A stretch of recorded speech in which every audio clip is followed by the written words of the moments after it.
Tukumbuke kuwa ibada ya hija pamoja na kupotosha mafundisho yake ilikuwa ni tamaduni ya Waarabu uliodumu tangu wakati wa Nabii Ibrahim alayhi salatu wassalam, pale alipoamrishwa waadhin fi nnasi bilhajji yatuka rijalan wa ala kulli dhamirin yatina min kulli fajjin amik.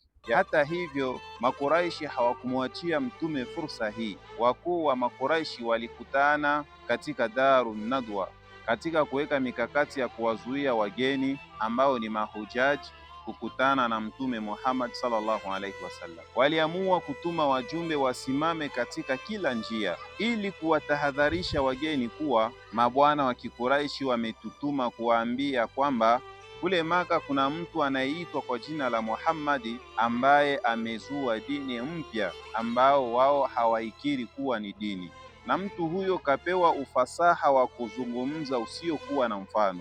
Humvuta mtu kwenye dini yake kiasi cha kumsikiliza tu. Basi Makuraishi wanakutahadharisheni kumsogelea licha ya kusikiliza maneno yake. Akitaka kukusemesheni msimsikilize, akitaka kukusemesheni mfukuzeni na zibeni masikio yenu. Lau kwamba hayo anayoyasema yangekuwa kweli, wao wangelikuwa wa kwanza kumfuata, kwani wao wanamjua zaidi kuliko nini.